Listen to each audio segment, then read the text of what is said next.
Ô, Lê, você quer pôr aqui? Os dois são iguais, né, Lê? Onde que eu ponho? Aqui, será? É, isso que é duro, esses entendimentos que a gente não tem. Vocês não vão conseguir fazer o seminário. Do lado ou do lado de cá? Eu fico do lado de cá, né, Edgar? Sim, sim. Então você deixa o seu caderninho. Eu fico onde fica pro McCartney. Aqui fica o John Lennon. O John ficava à direita, à esquerda pro... Eu mereço. Encaixa? Encaixa? Olhinha, Ah, não, deixa aqui. onde que é melhor pôr hein, aqui? Tá muito feio? Parece cheio. Vamos pôr aqui. Não deixa isso aqui, ó. É, por aqui, por aí, por aí. Vai ficar... Aí, ó, sem franzir, fica mais ou Tá menos. bom? Tá bom. Mas eu não sei se ele pegou Tá bem bom? frente, deixa eu só apertar mais ou Primeiro no centro. Ou que você puser em cima do Não, botão. é pra voz pegar melhor, não é? menos. Só pegar do jeito que eu não sei. Bom de ligar porque parece cheio, né? Legal que o Lê já começou a transmissão e aparecendo e arrumando, tá até arrumando você. Ah, meu Olha, Lê, Deus. já começou ou não? Ó, o Lê já começou a transmissão. Aí, amigos do bem. Mas não são eles que vão começar? É verdade, eles iniciam, né? Mas a gente tem que ficar com isso aqui, porque não dá pra você agora. Não são eles que vão começar? Acho que a Ana começa, né? Ó, Aninha, acho que precisa a gente sentar mais pra cá, não tem, ó? Tem que desocupar, acho que uma cadeira. Não, vamos ver. Ah, tá, fica na... É, essa... Tá, a Mari senta no microfone. O Maurinho...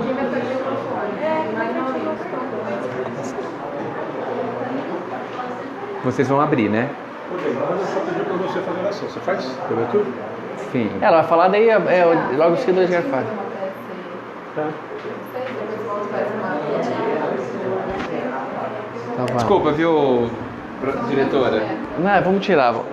Desculpa, viu, diretora? Não, a gente podia ficar só acompanhar a nossa oração. Aqui? Ou a gente vai entrar na sala, né? Só a gente vai fazer uma oração ali no cantinho e já voltamos, tá bom?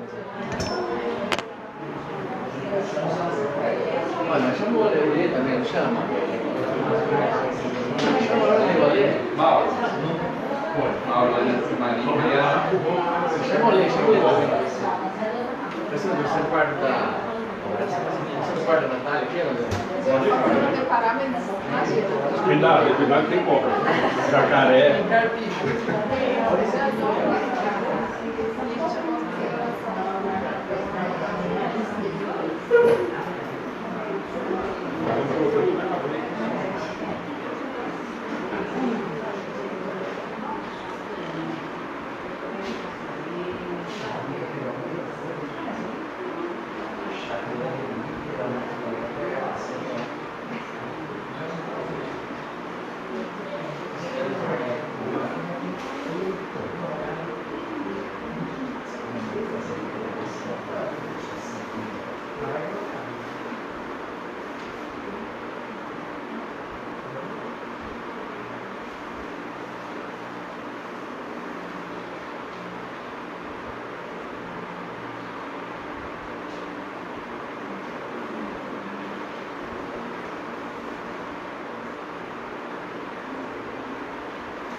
Vocês colocam sozinhos?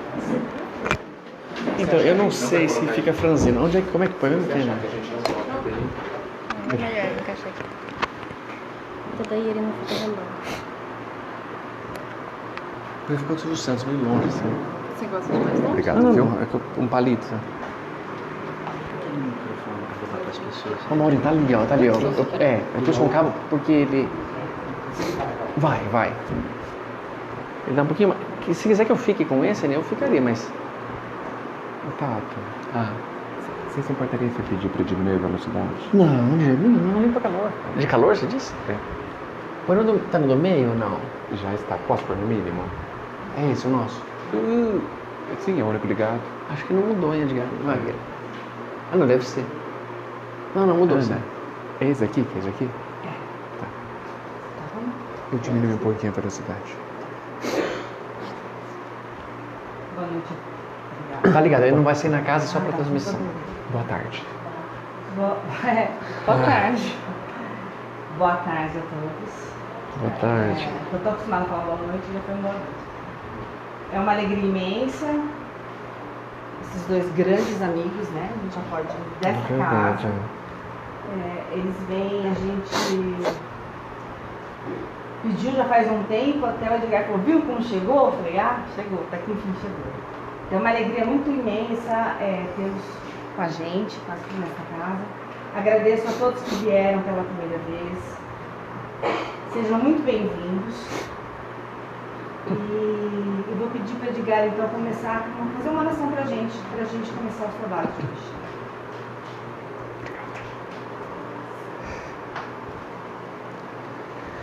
Vamos fechar nossos olhos. Mas o mais importante, vamos abrir nossos corações. O Pai está aqui. Jesus está presente. E é importante que a gente aproveite a presença desta luz que vem para nos consolar, nos orientar, nos fortalecer, nos trazer realidade verdadeira, consciência, nos fazer entender a grandeza que temos e o quanto podemos. Por isso te agradecemos, Mestre, a doçura da sua presença, da sua bondade, Desligado o microfone, Edgar. o seu olhar único sobre nós, permitindo que aprendamos a caminhar felizes na vida que temos. Obrigado por este instante precioso e, acima de tudo, precioso porque permite a interação dos nossos corações, uns com os outros e o nosso com o teu. Obrigado, Mestre. Que saibamos manter nosso coração aberto e atento, consciente de qual verdadeiramente é a nossa função hoje aqui e sempre nos lembrando da tua presença entre nós. Obrigado, Mestre. Que assim seja. Não está ligado? Não, é que estava desligado no começo, agora já tá. Perfeito. Pode dar uns boa tarde. Tudo bem? Que bom. Prazer estar aqui para que a gente tenha uma tarde proveitosa para os nossos corações. Maravilha, deixa eu ver. Quer baixar um pouquinho aí? Eu vou aumentar, tá? Boa tarde a todos. O Edgar disse uma coisa que realmente eu tinha prestado em falar. Qual é o propósito deste encontro? Para que viemos aqui hoje? Para mim, em algum ponto de vista, posso sair melhor porque entendi um assunto que não entendia e foi diferente de um outro que saiu melhor porque entendeu outro assunto, mas não importa. E eu quero deixar bem frisado, aqui não é para vencer argumentações. Aqui não é para sair assim, nossa, eu argumentei, viu? Ele ficou quieto depois que eu argumentei. Não, aí para mim não é uma vitória. Foi até uma desarmonia entre dois irmãos. Então nosso propósito é discutir um assunto que será sorteado, um assunto atual ou que não seja tão atual, ver o que Kardec disse sobre isso, o que Emmanuel, o que o Chico, o que algum representante de peso da doutrina. Edgar e eu vamos dar nossa participação também. E tem um microfone ali com esse amado amigo que é o Maurinho, que possa falar, possam comunicar-se, possam contar uma história. Sempre é importante dizer que sejam sucintos na pergunta. Faz a pergunta, não precisa contar a história e depois fazer a pergunta, porque às vezes torna-se pessoal e a gente fica muito coagido já em dar um exemplo. Então pergunte, uma criança pode, assim, não fale que é o seu neto, não fale que para que a gente possa ser mais objetivo e esclarecedor. Para quem não participou ainda do nosso seminário, esses 50 temas foram ditos pelas pessoas da página que está sendo transmitido aqui, por amigos, pessoalmente, foram sugerindo, e nós colocamos 50. Normalmente tem dado para a gente falar sobre uns 5 ou 6, porque a gente tenta fazer essa ordem. Livro dos Espíritos primeiro, ou Doutrina, Edgar, Tato, Maurinho, nós todos, e aí já deu meia hora, 40 minutos, a gente quer deixar o tema realmente assim com gosto de quero mais, passamos para outro. Mas que a gente possa sempre tentar ouvir e pensar, eu quero contrariar essa argumentação. Pode, se tiver algo para acrescentar junto. Você fala assim, eu não concordo com isso, mas o que você põe no lugar? Então a gente tem que ter esse carinho e muito respeito, muito cuidado ao falar de situações que possam machucar um ao outro. Por isso sempre convidamos espíritas, católicos, evangélicos, ateus, irmãos de uma maneira geral, para discutirmos sobre drogas, discutirmos sobre bebidas, sobre dinheiro, sobre imortalidade, sobre tudo, sobre a nossa família, sobre a nossa vida, tá bom? Então participem mesmo, o seminário nesse formato, né, Edgar? É com o propósito de se participar. Senão, Edgar e eu pegaríamos um tema, discutir o tema, tá feito. A gente não quer que sejam 2 palestras com um intervalinho no meio. A gente quer que sejam uma família conversando. Mas conversemos como irmãos, como um pai orientando um filho, um vô dando um conselho para o neto que vai fazer uma viagem, o melhor possível, no entendimento que aquela criaturinha possa ter e assim tentar sermos mais felizes, sairmos daqui melhores. Gratidão ao Lê, puxa, grande companheiro, e a Ana, que fizeram realmente de tudo para a gente conciliar o dia de estar aqui. Muito obrigado a todos que vieram e a todos que estão assistindo pela página Amigos do Bem e nossa página que está sendo também transmitida ao vivo, tá bom? Então, a ideia é essa, a gente faz um sorteio, que vamos ver aqui publicamente, e vocês receberam um papel aí, né, que tem um número que a Aninha escreveu aqui em cima, número 5, 10, 20. Este número depois a gente faz um brindezinho no final, um sorteio. Então ele é importante que vocês guardem, cada um tenha a sua. Se alguém chegou depois, pegue ali uma numerada, né, que para ter esse numerinho. E a gente então pode acompanhar também o sorteio que será feito aqui, tá bom? Edgar, vai comentando algo aí que eu já vou preparar o sorteio aqui já. Tá bom. Alguém tem alguma dúvida sobre como vai ser a nossa tarde? Tá tudo bem? Veja, agora é a hora de vocês torcerem por um tema que vocês gostariam que saísse, né? A gente percebe nos diversos seminários que os temas não se repetem quase e eles têm uma coerência entre si. A gente acredita que a espiritualidade nos ajuda no sorteio, né? Ou mexe no sorteio para que saia o que a gente precisa. Isso é verdade. Então, pessoal, ó, só segurar aqui, ó. Funciona assim. Esse é um aplicativo que tem na internet, a gente baixa facinho. Vou segurar para você. Beleza. Eu coloquei aqui, ó, de 1 a 50, que são os números que nós temos aí na página. E ao apertar aqui ele começa. E eu pus não repetir, tá bom? Então, se saiu 24, por exemplo, na próxima ele já está excluído automaticamente. E é para ser aleatório, mas aprovado pela mecânica quântica que a nossa influência causa alteração aqui. O que a gente deseja mais altera. Então, se vocês desejam algum tema, lê aí, fica pensando no número, que quase sempre não dá certo. Só Jesus mesmo que consegue alterar a tempestade. A gente não tem conseguido muito. Mônica, quer apertar você? Aperta você, cara. Mas mira aqui na câmera, mira lá, as câmeras estão vendo, ó. Tá aparecendo a deles ou não? Não está. Ah, tá, a Maurinha fica de cá. Deu. Olha lá, pessoal, então dá pra ver o numerão aqui, né? Olha lá, vamos ver. 23, Quase 24, hein? A gente tá com medo da sua reação, né? Ó, que legal, cara. Olha o tema que começou, Edgar. Não vi. O que você acha? Extraterrestre. Uau! Podia aparecer algum aqui, né? Algum extraterrestre. Alguém ficaria na sala? Sim, eu também ficaria, com certeza. Com certeza, tem 1000 perguntas. O Tato deve ter 1 milhão de perguntas. Eu tenho Se eu tenho 1000, ele tem 1 milhão. Mas acho que o Haroldo falou um negócio muito legal sobre extraterrestre. Ele fala assim, se ele visse um extraterrestre, acho que ele falaria assim, caso conseguisse se comunicar. Ó, meu pai é seu pai. É o mesmo. Assim. Então dá um abraço aqui, meu irmão. Legal, né? Sim. Quer comentar? Quer ler aqui, Edgar? Posso inverter o ar? Pode. Não. Ele tá pra baixo ou tá pra cima? Pode inverter sim, fica tranquilo. Pessoal, então pela nossa ordem aqui pra gente fazer, é o seguinte. Saiu o tema extraterrestre. Antes, Edgar e eu, previamente, procuramos na doutrina alguma coisa que tivesse ligado a esse tema. E impressionante que de todos os temas que nos passaram, 90% está no Livro dos Espíritos. Como essa doutrina realmente está alicerçada ali. E o Kardec fala isso. O Livro dos Espíritos contém a doutrina espírita. Então, nesse mesmo texto do Livro dos Espíritos, tem um tema lá que chama Pluralidade dos Mundos, que é a questão do extraterrestre.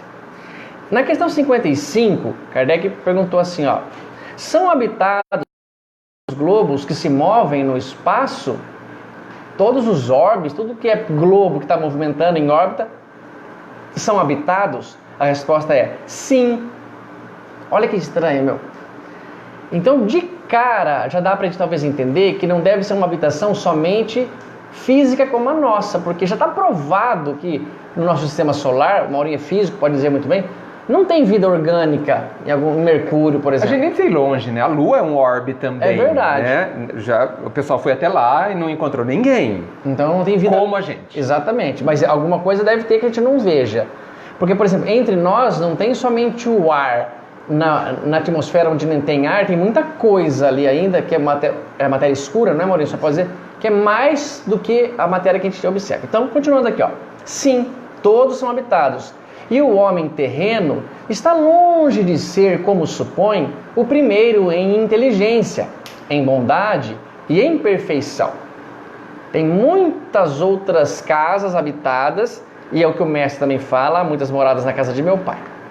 Entretanto, há homens que se têm por espíritos muito fortes e que imaginam pertencer a esse pequenino globo o privilégio de conter seres racionais. Como ele acha que ele acha que ele é tão privilegiado, o ser humano, que ele acha que só no planeta Terra que tem seres racionais como ele. Orgulho e vaidade. Quem pensa, e seja lá religioso, físico, que só tem vida aqui, é um ser cheio de orgulho e de vaidade, segundo a nossa doutrina. Julgam que só para eles Deus criou o universo. É um orgulho realmente. Deus povoou de seres vivos os mundos, concorrendo todos esses para o objetivo final da providência. Olha, Edgar, como você nota que tem uma causa maior por trás do que a gente enxerga para um objetivo final e que só o nosso planeta não levaria a esse objetivo final. Está faltando. O Carl Sagan fala assim, se fosse só o planeta Terra habitado, seria de cara um grande desperdício de espaço. Para que construir uma cidade inteira, e olha que cidade comparada, para morar uma família em uma única casa? Para que tanta outra coisa? Mas ele vai continuar assim, ó. Acreditar que só haja no planeta que habitamos fora, seria duvidar da sabedoria de Deus, que não faz nada inútil. Certo, a esses mundos há de ele ter dado uma destinação mais séria do que a de nos recrearem à vista. Então não é só para você ficar, oh meu amor, olha que lua cheia linda, vamos nos beijar. Não, tem mais coisa do que essa recreação da nossa vista. O jardim da nossa casa não é pra gente só olhar, né? Ele tem outro objetivo em si mesmo que a gente não pense nisso. Tem vidas ali Sim. sendo construídas naquele tronco de árvore. Então ele diz assim, ó, aliás, nada há, nem na posição, nem no volume, nem na constituição física da Terra, que possa induzir a suposição de que ela, o planeta, goze do privilégio de ser exclusivamente habitada. Nada há aqui. O Maurinho é físico, poderia dizer. Não há um exemplo da física que sugere, ó, deve ser só aqui. Com exclusão de tantos milhares de milhões de mundos semelhantes. E é verdade, pessoal. Parece que quando você vê o número de planetas ou de coisas que giram na nossa galáxia, perto de 200 bilhões, por exemplo. O número de galáxias ultrapassa isso. A gente não tem nem noção do que é percorrer o tempo de uma galáxia. A nossa galáxia, vamos supor que seja como uma pizza, uma massa. Para percorrer a parte mais estreita, o homem gasta próximo, na velocidade da luz, 3.000 anos. É isso, Maurinho, mais ou menos? E para percorrer de uma extrema da outra, 100.000 anos. Quer dizer, do dia que Jesus nasceu, saiu um fóton de luz que não atravessou isso aqui ainda. E olha que a luz é rápida. ela anda próximo a 300 mil quilômetros por segundo, que é 299 mil, alguma coisa assim. E é uma velocidade que dá 7 voltas e meia na Terra. Bom, há uma outra questão aqui que eu acho que é bacana se colocarmos, é mais curtinho. É a mesma a constituição física dos diferentes globos? Não, de modo algum se assemelham.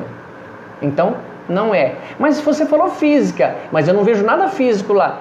Mas se você imaginar que o perispírito é físico também é matéria, já não está mais no nosso sentido, a gente não vê.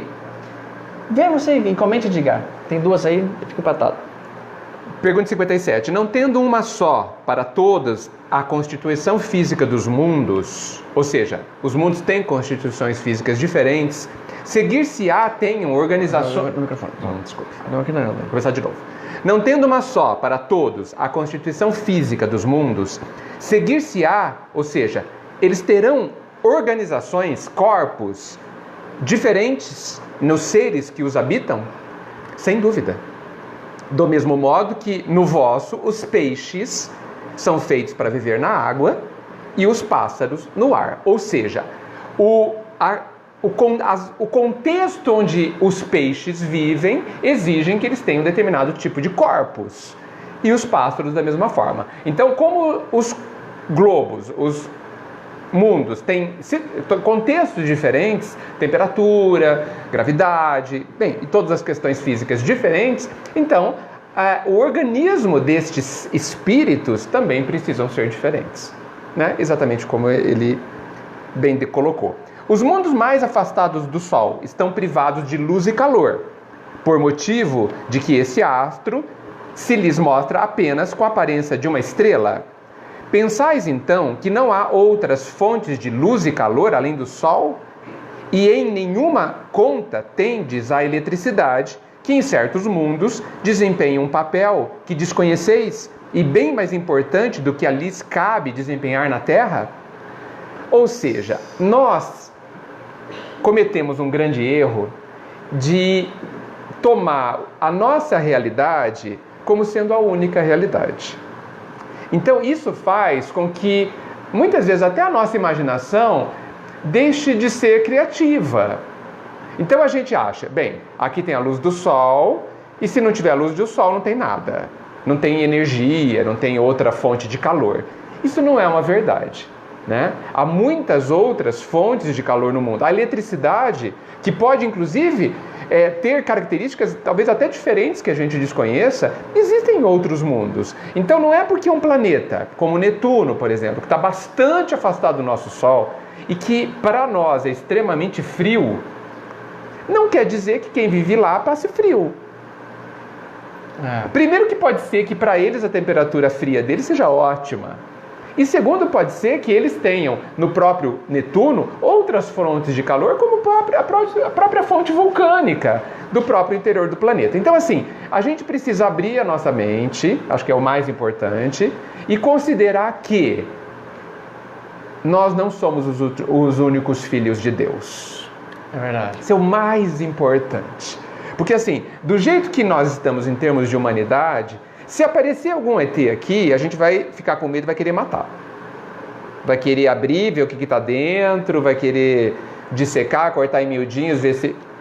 E vai esquecer que dentro daquele corpo que a gente vai ver, tem uma pessoa, tem um ser vivo, tem um espírito, tem um filho de Deus. Talvez isso seja o mais importante, né, Tato? Eu acho que sim. Desse pensamento, pessoal, o Kardec, se você vê que ele usa uma questão científica, ele pergunta sobre se tem possibilidade de ter um Sol perto, se... O Kardec quer dizer assim, então dá para considerar que em outros planetas existe vida, não como a nossa, mas também caminhando para um progresso. Para mim, mostra que agora sim, ele deu uma bandeira assim, e o que vocês vão fazer com essa informação? Ótimo. Não é?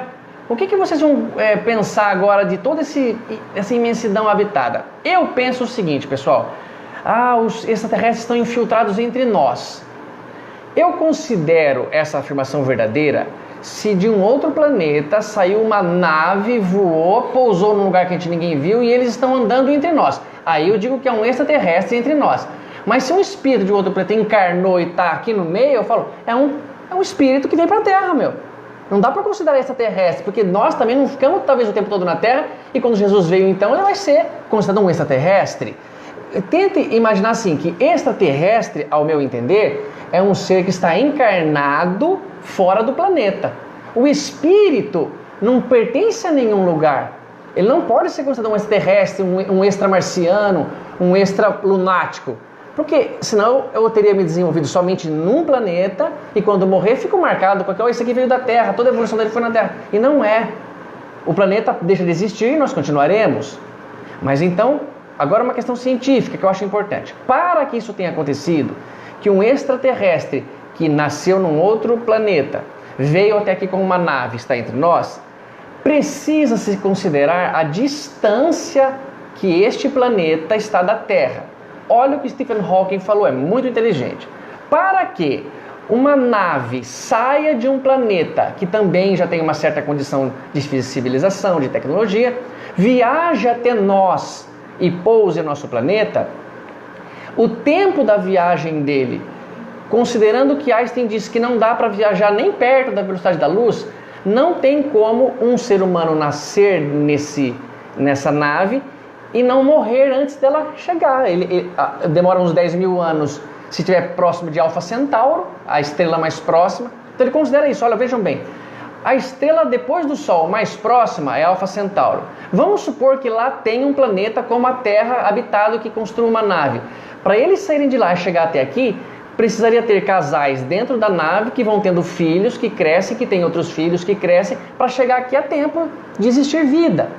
Porque senão os seres lá teriam que durar mais de 10 mil anos.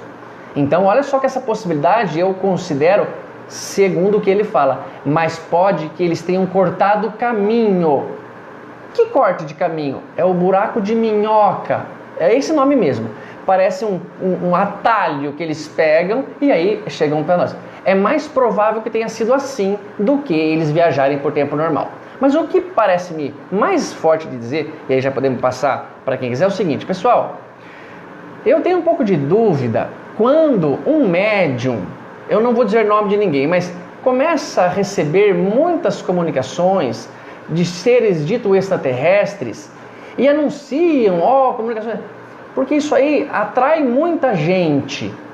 Ao atrair muita gente, já desperta nos palestrantes, em toda a equipe, um certo interesse, uma vontade de vender um ingresso. Então eu tenho muito pé atrás de dizer, por exemplo, que as mensagens que vêm de extraterrestres são superiores a de Allan Kardec. Mesmo que eles dissessem coisas diferentes, teriam que ser boas. Mas se diz a mesma coisa, eu digo, para que eu vou considerar uma mensagem que está dizendo a mesma coisa de um homem que esteve aqui e me provou ser muito mais sensato e fiel e honesto do que tantas outras pessoas? Então eu tenho comigo essa questão. Um extraterrestre existe? Existe, é um ser encarnado fora da Terra. Ele pode vir no nosso planeta visitar? Pode, se tiver uma tecnologia que o traga até aqui. Mas as comunicações de um extraterrestre não podem ser feitas através dos médios? Podem, mas eles não levantariam tanta polêmica. Eu considero que Jesus é o maior extraterrestre que a gente tem. Ele passou pela Terra uma única vez, ele nem voltará. E se ele voltar, não será uma reencarnação, será uma nova encarnação do Cristo. Porém, todas as mensagens para mim mais sublimes são dele. E eu não digo que é uma mensagem de um extraterrestre, eu digo que é a mensagem de um espírito puro, governador do planeta, que nos protege. Todas as comunicações mediúnicas para mim são mensagens de espíritos superiores, estando encarnados em qualquer planeta que esteja. Eu não consigo enxergar que um médium não receba mensagens de extraterrestre, a menos que sejam médios da nossa reunião mediúnica, que está dando comunicação do tio, do pai, do irmão que morreu, de alguém que está sofrendo por aqui. Mas mensagens mais elevadas, que constroem, por exemplo, uma característica de doutrina, eu acho que veio de seres que não habitam a Terra, porque somos crianças nesse berçário, então são espíritos de extraterrestre, mas eles não chamam essa atenção. Vejam o que Kardec comenta aqui, dizendo claramente que as questões são mais científicas para ver se essa possibilidade existe, e não em si, olha, eu vou dar comunicação extraterrestre. E por favor, pessoal, que aí se eu começar a falar, mas o sotaque, olá Edgar, estou aqui para mais uma conversa. Ai, cara, eu acho que isso não é muito legal, não é muito verdadeiro, mas é só a minha opinião de alguém muito atrasado com a minha palavra. Você me diz isso, Edgar? Eu digo que essa questão de ET ou não ET é um pouco de bairrismo da nossa parte. Porque assim, gente, somos todos espíritos, todos filhos de Deus. Eu não consigo imaginar nada mais importante do que esse ponto. Então assim, o que importa que alguém nasceu lá na China? Ou nasceu no Nordeste? Ou na Argentina ou no Paraguai? Nós estamos falando de quem? Estamos falando de um filho de Deus, amado igualzinho. Qual a diferença de um brasileiro e um ET? Nenhuma. Essencialmente, nenhuma. Um filho de Deus, imensamente capaz, em processo evolutivo. O resto é ignorância da nossa parte. Se a gente considerar importante outros pontos, nós estamos nos atendo a detalhes que são pouco importantes. Então, assim, antes de ser um ET, antes de ser um imigrante, antes de ser alguém de outra raça, antes de ser alguém de outra cor, antes de tudo, é uma pessoa, filha de Deus, imortal, que deve ser amada. Ponto. Não consigo imaginar nada mais importante. Acho que é isso. Legal. Pessoal, alguém comenta algo? Alguém quer fazer alguma pergunta? Olha só, pessoal, enquanto o Mauro leva. Isso que eu disse é só a minha opinião, mas sei a minha que também. Para muitas pessoas é importante, gosta das mensagens de um certo... Ótimo, se está te fazendo bem, continue. O Gandhi respondeu uma pergunta assim: qual é a melhor entre todas as religiões? E ele falou: aquela que te ajuda a melhorar.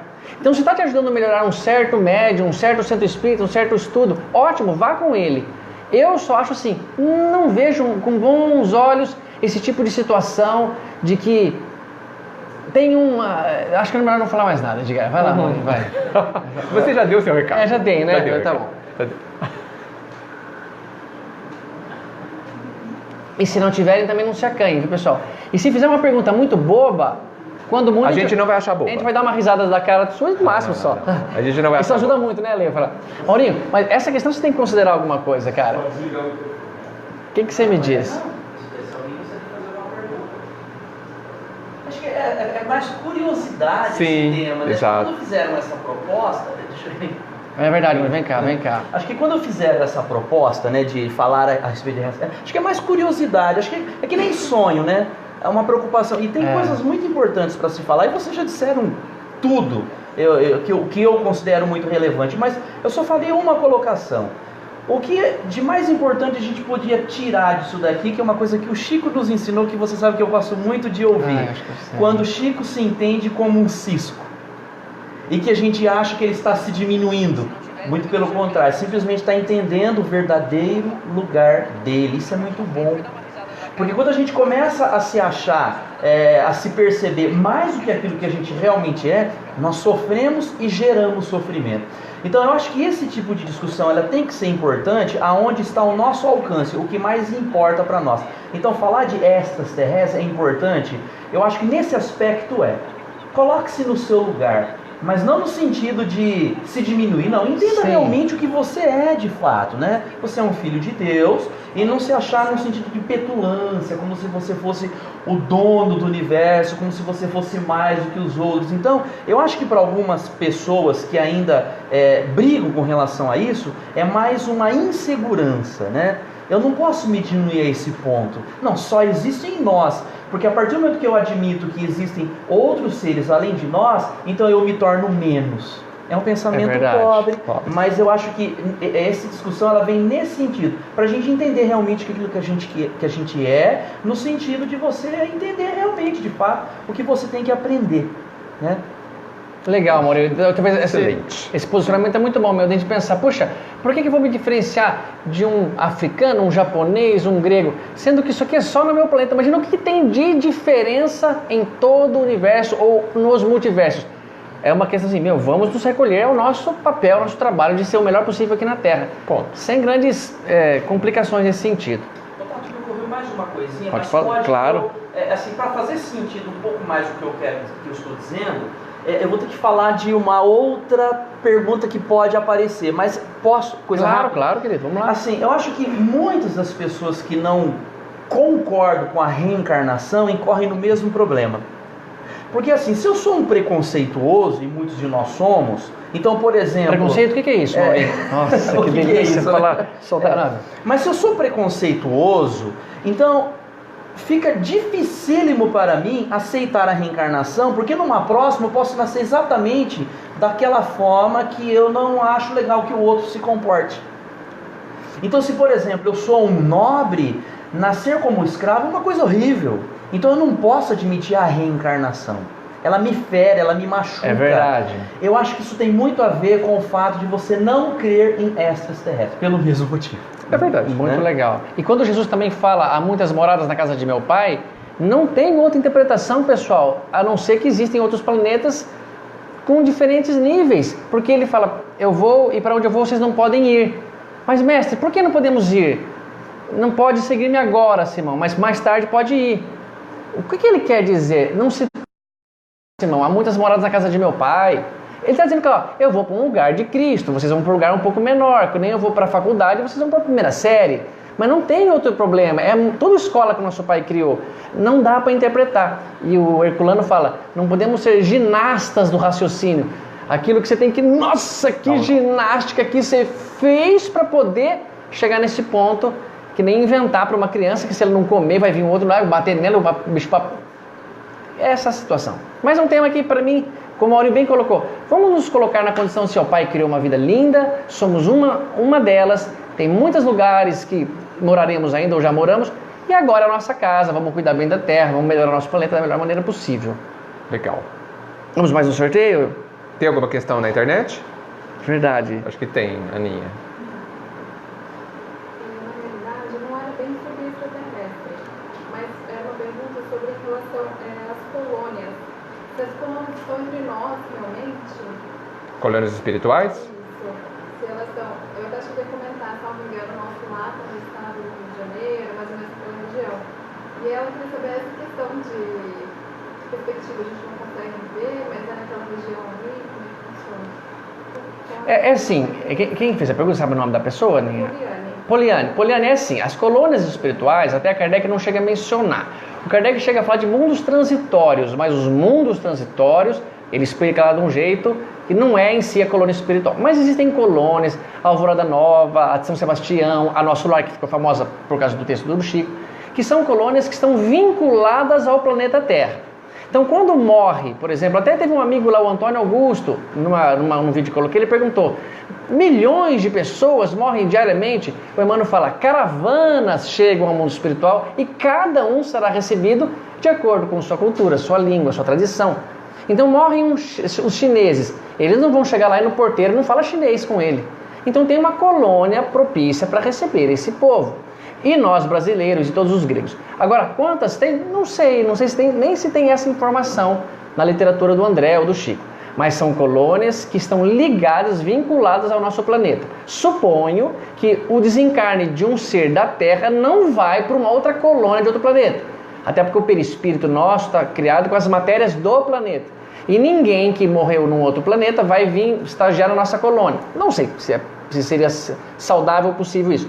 Porém, existem muitas colônias vinculadas ao planeta, mas não configura extraterrestre, porque você nem sai daqui, né? Você só fica nessa condição vai e volta, que seria a erraticidade do planeta Terra. Muito legal. Vamos em frente então, né? Vamos mais um então? Que legal. Sorteio rápido. Eu seguro. Vai lá. Eu aperto dessa vez? Tá dando pra ver todo mundo ali, ó? Então vou apertar direto, o 23 acho que não cai mais, hein? Valendo. 18. Ai, cara, o 18 tava com medo disso aí. O 18 é um tema que o Edgar não gosta. Não gosta, ixi. Fé. Sério? Não, mentira. O Edgar gosta muito. Quer ver a fé? Vai no 18 que você já lê aí a fé. Que bacana, hein, pessoal? Fé. Seja lá o que for isso, hein, Edgar? Mas eu prefiro que você leia. Você lê tão bem. Edgar, são seus olhos, amado. Não. Aliás, seus ouvidos. Isso. Leio sim, deixa aqui, ó. Então, pessoal, a fé, eu peguei um texto do Evangelho segundo o Espiritismo, está no capítulo 19, a fé transporta montanhas. Kardec coloca assim, ó, no sentido próprio, é certo que a confiança nas suas próprias forças torna o homem capaz de executar coisas materiais, Então eu sou capaz de cortar uma árvore e fazer uma mesa. A confiança na sua própria força, na sua serra, no seu braço, no seu serrote ali. Ele quer dizer isso. Que não consegue fazer quem duvida de si. Realmente, não sou capaz. Quando eu lutava judô, olha que coisa maravilhosa. Tinha no meu kimono, assim, quem teme perder já perdeu, já está perdido, né? Então aquelas pessoas, você não acredita que você é capaz, como o Maurinho gosta quando o Maurinho fala para uma pessoa, não, eu não gosto quando o meu aluno fala que ele não consegue fazer esse exercício, que ele não aprenderá a física, que ele não passa no vestibular para um curso. Não, o Maurinho não aceita com razão, porque essa dúvida de si mesmo é muito ruim. Aqui, porém, unicamente no sentido moral, se devem entender essas palavras. O que ele quer dizer? Que quais palavras? Que a fé transporta as montanhas. É só no sentido moral, ele está dizendo. As montanhas que a fé desloca são as dificuldades, as resistências, a má vontade, em suma, com que se depara da parte dos homens, ainda quando se trate das melhores coisas.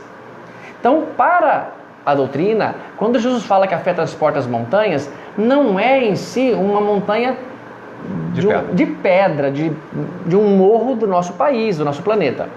Os preconceitos da rotina, o interesse material, o egoísmo, a cegueira do fanatismo, tem verso, né, Edgar? Tem. E as paixões orgulhosas são outras tantas montanhas que barram o caminho a quem trabalha pelo progresso da humanidade. Olha que inteligente, ele associou que aquele que tem certeza que é capaz de cortar uma árvore e fazer uma mesa, vai lá e faz. Ou mesmo que não consiga na primeira, consegue da segunda para frente. Mas aquele que não tem fé, não acredita que é possível melhorar um ser humano. Por isso que eu acho que fala, esse cara que cometeu esse crime tem que matar mesmo, porque não tem mais jeito. Não concordo. Eu não vou negociar com pena de morte, meu. Para mim não tem cabimento fazer isso. Nem que então eu vou excluí-lo da sociedade para sempre. Mas há uma maneira, porque senão a lei do progresso seria falsa. Então ele continua lá. São outras montanhas que barram o caminho a quem trabalha para o progresso da humanidade. A fé robusta dá a perseverança, a energia e os recursos que fazem se vençam os obstáculos. Assim nas pequenas coisas, como também nas grandes. Da fé vacilante resultam a incerteza e a hesitação, de que se aproveitam os adversários que se tem de combater. Essa fé não procura os meios de vencer, porque não acredita que possa vencer. Dá para a gente discutir bastante coisa aqui, pessoal, que eu até tenho uma palestra no YouTube, que chama Somente Fé Não Basta, que significa o quê? Se você tem um filho doente, ou alguém adoentado, cabe muito bem ter fé, porque é uma dúvida sobre a cura, mas uma dúvida assim, não é provada que estatisticamente todas as vezes que se toma quimioterapia se cura do câncer. Tem uma média, uma margem, mas eu tenho fé que está tudo bem em qualquer resolução que venha da decisão. Para mim, fé, a única maneira que se aplica assim, tenho fé que Deus tem inteligência suprema e me ama incondicionalmente. Dali para frente, não preciso mais ter fé. Por que eu digo isso? Porque eu falo assim para vocês, se você tem fé que você vai curar o seu filho, se você tem fé que vai conseguir tal coisa, você está colocando na sua cabeça que a fé é um poder de fazer o que quiser. Não é esse poder. A fé é um poder de aceitar feliz o que Deus determinou para a nossa vida. Por que eu tenho fé que sou capaz de chegar aos 90 anos? Porque poupo minha saúde, tento não usar coisas que prejudiquem. Agora, se eu tivesse certeza absoluta que está marcada a minha morte tal dia, eu perco a minha fé. Então a fé precisa ter essa esperança de colocar nas mãos de Deus a decisão final. Para mim, fé é mais essa situação. Na matemática não cabe fé. Matemática é estatisticamente provado, você multiplica, dali é certo.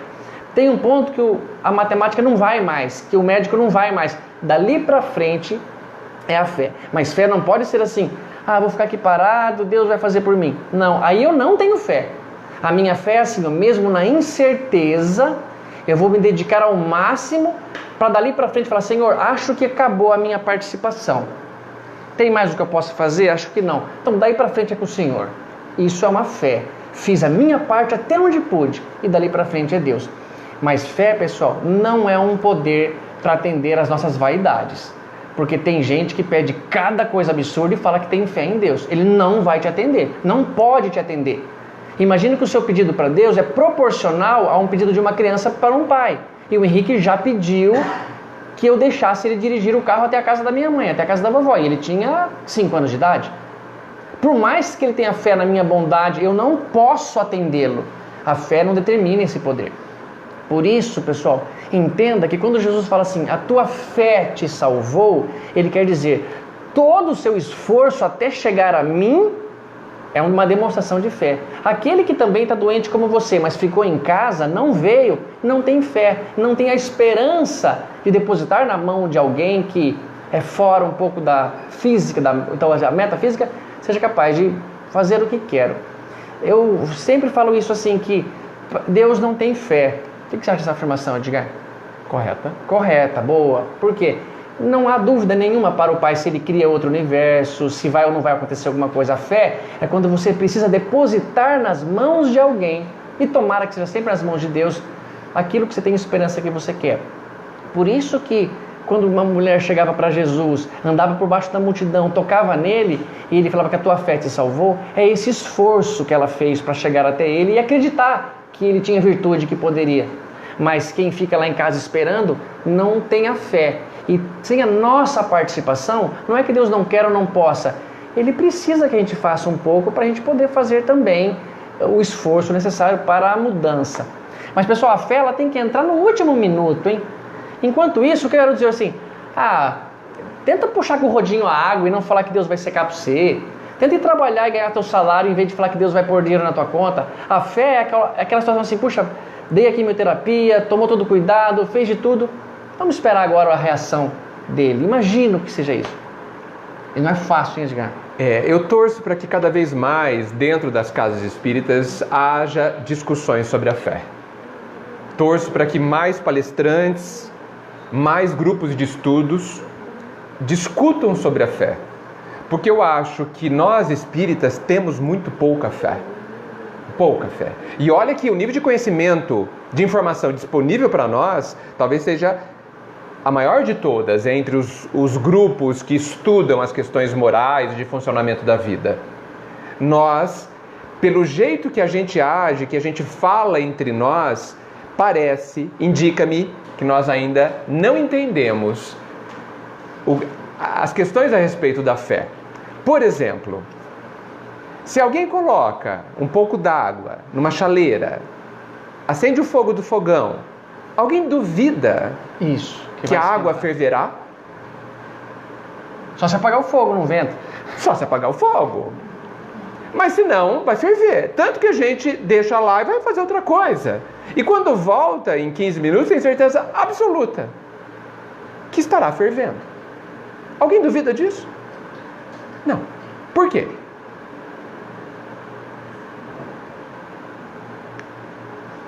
Por quê?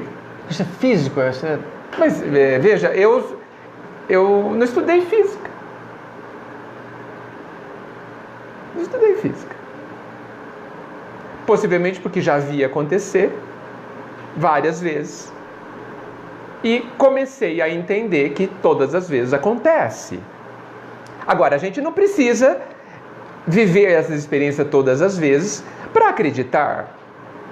Né? Nós podemos saber aprender como as coisas funcionam e falar assim, então, se eu fizer tal coisa amanhã, vai funcionar, mesmo que eu nunca tenha feito.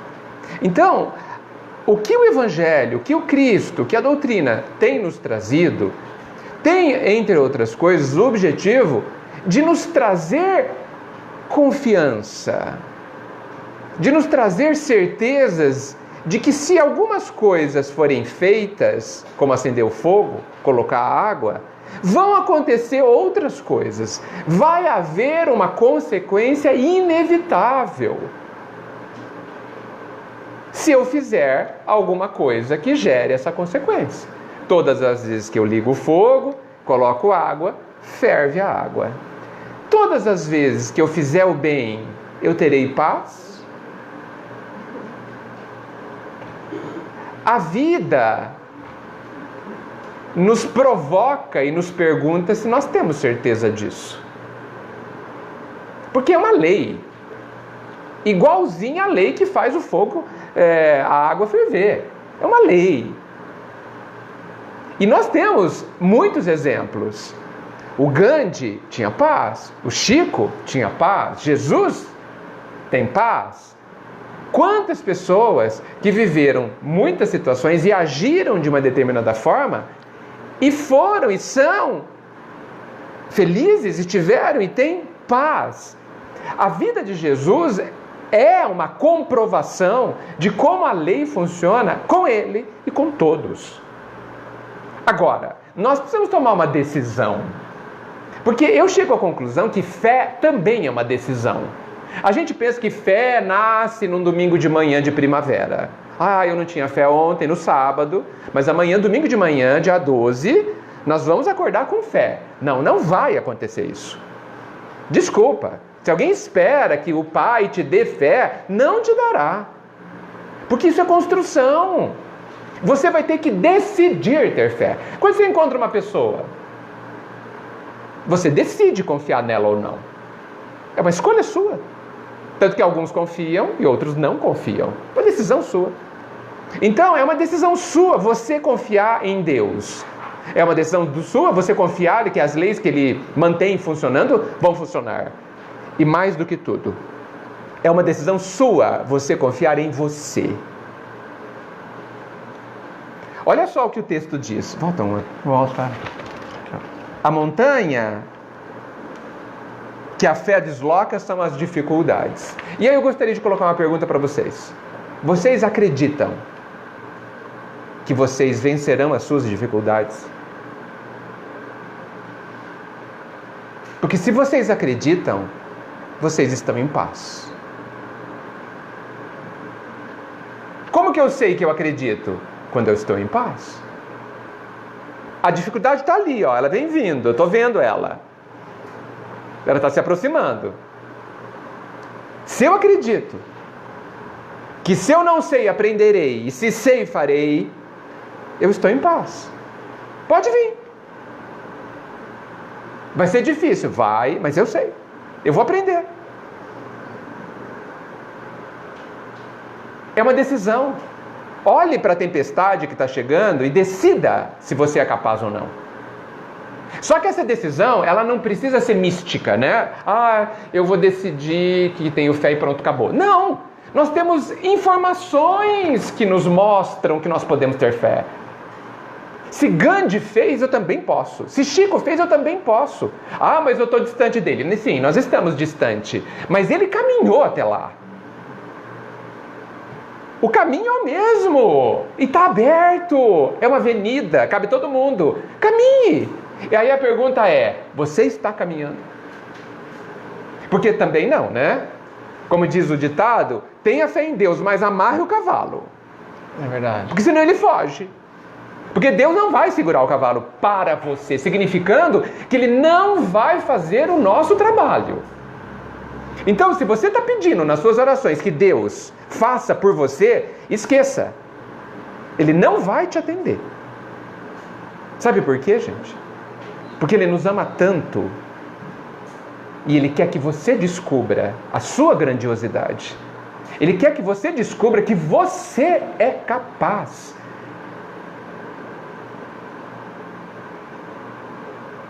Por isso que, para encerrar a minha parte, Meimei, numa mensagem, diz assim: dos tristes, os mais tristes são aqueles que não confiam em si mesmos.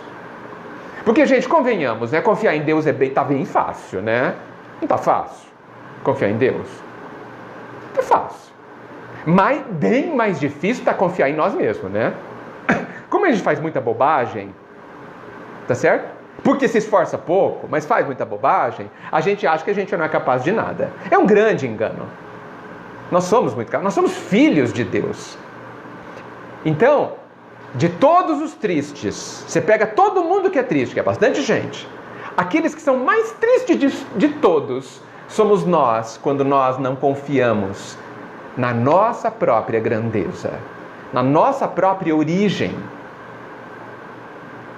E se a gente começar a confiar em nós mesmos, nós já teremos paz. E as dificuldades virão e nós as enfrentaremos com o que sabemos para aprender. E está tudo certo. Bom, não é? Muito bom. Vamos decidir ou não ter fé em nós mesmos? Fica a pergunta. A questão, até que Kardec fala de fé raciocinada, eu acho que esse exemplo do cavalo aí. Você tem que raciocinar até o ponto que der para usar a lógica. Depois, as suas forças. As suas forças. Dali para frente. Da água também. Porque, assim, é uma fé não raciocinada, né, Tato? Se eu coloco a água na chaleira e não ligo o fogo. É verdade. O raciocínio vai usar toda a ciência, todo apoio. Sim. Dali pra frente, confie e tenha fé que a lei vai se cumprir. A lei se cumprir. Porque quando você acende o fogo e vai embora, você tem certeza absoluta que a lei física vai se cumprir. E que vai ferver. Agora, perguntaremos, uma mãe que tem muita fé e uma mãe que não tem fé, no mesmo problema que os filhos de ambas estão passando, a mãe que tem fé, é certo que o filho dela que se cura? Não. Mas porque essa é a fé errada. Exatamente. Porque assim, ótimo exemplo, tá? Um ateu não se cura, às vezes, muito mais do que um homem muito religioso? Muitas vezes. De uma doença até mais grave? Sem dúvida. Gente, o problema é que a gente não sabe querer. Porque às vezes, querer que o filho se cure, querer que você se cure, é a pior coisa que pode acontecer.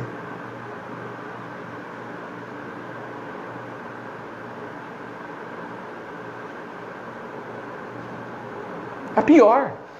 Você já disse, Maurício, está ouvindo?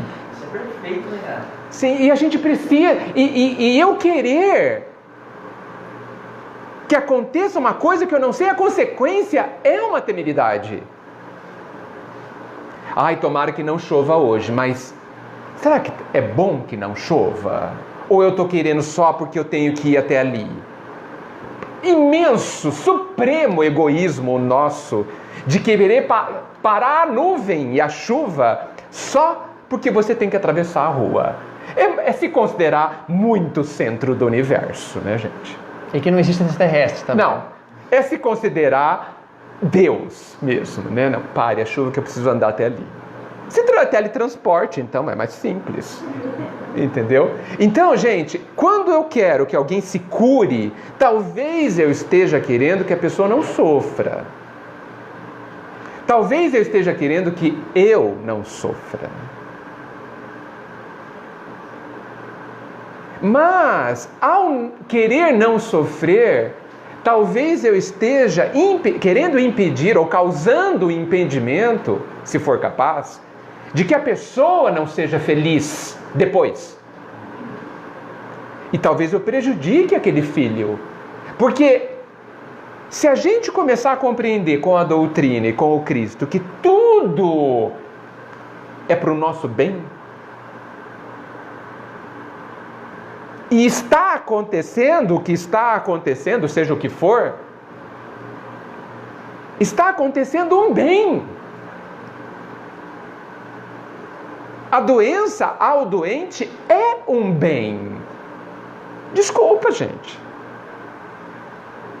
Ou eu estou errado, e por favor me digam, porque eu estou baseando a minha vida nisso, estou tentando. Aquela doença é a melhor coisa que podia acontecer ao doente. Para quê? Para que ele se cure verdadeiramente. Porque se essa doença acabar, vai vir outra. Por quê? Porque ele continua doente. Doente na alma, doente no coração, doente no ser, e essa doença atingirá o corpo em outro lugar. Então, se eu fiquei doente, vamos aproveitar e nos curar de vez. Porque se você por algum motivo conseguir que aquela doença desapareça, se Deus falou assim, tá bom, ok, vou te ensinar uma lição, vou te ensinar. Aquela pessoa, ou você, vai se curar daquela doença, mas você continua doente.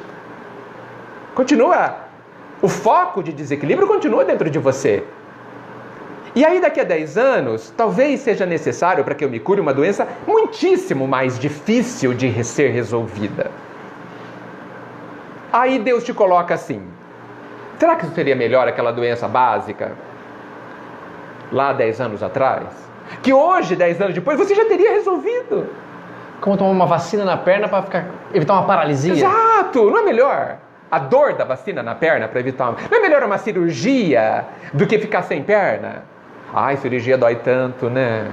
Corta, pós-operatório, não pode nem piscar, que dói. Mas não é melhor? Então, quando a gente fala, não vai fazer cirurgia porque eu não quero sofrer, nem quero que sofra, talvez a gente esteja desejando um mal para a pessoa. Um mal verdadeiro para a pessoa. A fé é entender uma premissa. O Pai só permite que aconteça com cada um de nós o melhor. Vamos acreditar nisso ou não? Essa é uma decisão. Olha só que legal, pessoal. O Emmanuel vai ter um outro posicionamento, não contrário, mas de um outro assunto. Ele fala assim, ele pega uma parte de Romanos, de Paulo na carta, e fala: mas o justo viverá pela fé. Paulo afirma isso aí. Aí o Emmanuel fala assim, não poucos aprendizes interpretaram errada esta afirmativa. Supuseram que viver pela fé seria executar rigorosamente as cerimônias exteriores dos cultos religiosos. O cara vai lá, ajoelha, eu bato. Os caras têm muita fé. Não, ele não está demonstrando ter fé nesses atos. O Emmanuel fala assim: frequentar os templos, harmonizar-se com os sacerdotes, respeitar a simbologia sectária, indicar a presença do indicariam a presença do homem justo. Mas nem sempre vemos o bom ritualista aliado ao bom homem. O que você acha da frase, hein, Edgar? Nem sempre. É uma fase de Emmanuel. Pode até ter, mas nem sempre. Nem sempre. E antes de tudo, é necessário ser criatura de Deus em todas as circunstâncias da existência. Paulo de Tarso queria dizer que o justo sempre será fiel, viverá de modo invariável na verdadeira fidelidade ao Pai. Olha como o Emmanuel sabe. A palavra fé vem de fides, do latim, que significa fidelidade. Ou pistia, do grego, que significa acreditar com fidelidade. Então ele fala assim, ter fidelidade ao Pai. Os dias são ridentes e tranquilos, tenhamos boa memória e não desdenhemos a moderação. Quer dizer, está tudo bem na tua vida? Vai de leve, mesmo assim, maneira com essa saúde aí. Os dias estão escuros e tristes, confiemos em Deus, sem cuja permissão a tempestade não desabaria. Veio o abandono do mundo, o Pai jamais te abandona. Chegaram as enfermidades, os desenganos, a ingratidão e a morte, eles são todos bons amigos. A gente não gosta muito desses amigos. Não, eu não quero conversa com eles, não. A gente não quer conversa, né? São todos bons amigos por trazerem até nós a oportunidade de sermos mais justos, de vivermos pela fé, segundo as disposições sagradas do Cristo. Cara, você acha que o irmão não sabe o que está falando, não, Edgar? Sabe. Olha só, pessoal, eu faço as minhas orações e falo assim, obrigado, Aninha, falo assim para Jesus, no caso: Senhor, tal coisa, eu queria muito que fosse, não sei o quê, mas faz a tua vontade, não faz a minha, vai. Sempre no final, mas eu falo tão rápido, não faz a vontade, não a minha. Mas a Deus presta atenção só nessa parte. O resto ele ignora. Por quê? Porque eu não queria que ele fizesse o contrário do que eu pedi de jeito nenhum. Por quê? Porque eu não sou um homem justo. Eu não quero me aproximar mais de Deus pelo caminho de demonstrar a minha fé. Mas o irmão fala, só dá para demonstrar fé a hora que chegar o abandono do mundo, a doença. Até agora, numa situação boa, não dá para demonstrar. Eu não preciso lançar mão dela. Por quê? Porque o dinheiro compra ingresso. Eu vou lá, pago e entro. O dinheiro compra comida, eu vou, compro e como. Agora, quando eu perceber assim, será que eu vou conseguir um dia engolir outra vez? O meu pai faz uma oração sempre antes da gente comer assim: uns têm e não podem, outros podem e não têm. Nós que temos e podemos, demos graças ao Senhor. Pô, o que adianta você ter dinheiro se tem uma garganta que não consegue engolir nada, tem um tumor ali? O que tem ter uma saúde boa? Também não tem o mínimo para sobreviver. Mas nós que temos um equilíbrio, vamos dar graças. Isso para mim é aquela condição clara. Acreditar que quando vem a fé, é porque vem a dor, eu preciso lançar mão de algo que o dinheiro não compra mais, a influência não conta mais. E sobrou eu e o Cristo, eu e Deus. E geralmente esse contato se faz na dor. Eu acho que não precisa ser só na dor, mas na condição, são aquelas crianças que enquanto o pai não der uma bronca bem dada, ou puser, não, agora você não vai mais mexer nisso, ou de castigo, entre aspas, a gente aprende. Então, olha só, a historinha é que a fé é um tema tão grandioso, a gente podia só gastar esse pouquinho de tempo. Ó. Vejam que texto maravilhoso. Medicação pela fé. A moça abatida num acesso de tosse chegara ao centro espírita Luiz Gonzaga com uma receita médica. Estava tuberculosa. 2 hemoptises já haviam surgido como horrível prenúncio. O doutor indicara remédios. Entretanto, Chico, disse a doente, o médico me atendeu e aconselhou-me a usar esta receita por 30 dias. Mas eu não tenho dinheiro. Você poderia ajudar-me com alguns cobres? Dá um dinheirinho para arrumar a receita para mim? O médico respondeu com toda sinceridade e boa vontade. Minha filha, hoje eu não tenho. Meu pagamento no serviço aí está muito longe para sair. Se tivesse, daria. Não tinha mesmo. Mas então o que devo fazer, Chico? Estou desarvorada. Chico pensou e disse-lhe. Esse pensou, eu acho que ele ouviu algum espírito falou, no caso dessa menina, dá para você pedir o que você está querendo pedir. Se fosse um outro caso, porque ele não falou isso para todo mundo, não pede para esse não, que isso aí vai rir da tua cara. Nesse caso dá. Ele pensou e falou assim, ó. Que devo fazer desarvorada? Chico pensou, minha menina, peça a nossa Mãe Santíssima socorro e o socorro não lhe faltará. Ele não fala cura, hein? Ele fala socorro. E o socorro não lhe faltará. A que horas você deve tomar a medicação? De manhã e à noite, Chico. Então corte a receita em 60 pedacinhos. Deixe um copo de água pura na mesa, em sua casa. E no momento de usar o remédio, rogue a proteção de Maria Santíssima. Tome um pedacinho da receita com a água abençoada em memória dela e repetindo isso 2 vezes por dia, no horário determinado, sem dúvida, pela fé. O que vocês acham que ele vai falar agora? Você estará curada? Pela fé, você terá usado o remédio. Eu não sei se esse remédio ia curar essa menina, se ele tomasse da própria farmacologia. Você vai tomar uma coisa em homenagem ao remédio. Eu não estou falando se vai curar. Como se? Como se você estivesse tomando o remédio. A enferma agradeceu e saiu. Passado 1 mês, a moça surgiu no centro, corada e refeita. Oh, minha irmã, é você? Disse o médium. Sim, Chico, sou eu. Pedi o socorro de Nossa Mãe Santíssima, engoli os pedacinhos do papel da receita e aqui estou, perfeitamente curada. Então, minha filha, vamos render graças a Deus. E passaram os 2 a oração.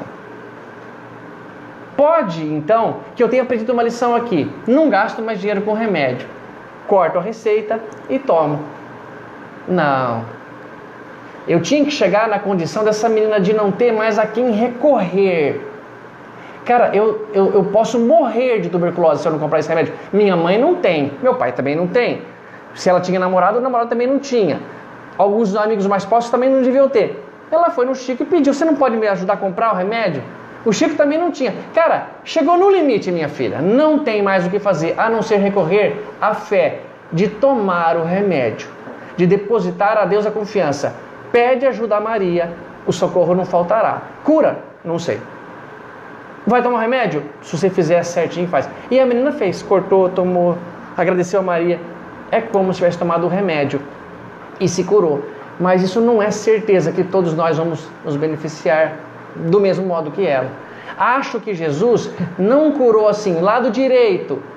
Quem tem para lado esquerdo? Não, era um por um, cara. Era um contato ali, era um outro aqui, era quem veio atrás, era quem já tinha sofrido bastante tempo, porque demonstrou que existia uma força atrás que podia me curar. Mas se Deus decidir outra coisa, a fé não diminua por isso. A fé não é na vontade do que você quer. Sempre, então, ao final da oração, fala, Pai, faz a tua vontade, não faz a minha. Mas eu queria tanto poder curar-me, queria tanto poder ficar mais tempo aqui na terra, queria tanto poder fazer isso, mas se der para me atender. Aliás, não precisava nem pedir, ele já sabe o que você queria, né? Mas em si, pessoal, Fé que Kardec nos propõe é essa: raciocine, se não dá para fazer isso com outras coisas. A hora que chegar no ponto da fé é porque você está sendo testado. E essa é a hora boa de usar a fé. Como Emmanuel fala, os amigos, dor, morte, são amigos. E aquele que era nosso amigo, quando o dinheiro vai embora, ele sai pela janela. Às vezes ele nem era nosso amigo, a gente nunca teve. Eu só posso entender que essa moça, no caso do Chico, foi fisicamente curada porque ela aprendeu alguma coisa nos 30 dias. Porque eu não posso admitir que ela foi curada sem ter feito alguma coisa dentro dela mesma. Gente, eu não sei se eu vou conseguir explicar, mas o pai não dá a cesta básica. Vou tentar explicar isso. Quando a gente trabalha, tem um emprego, a gente gosta de ter benefícios.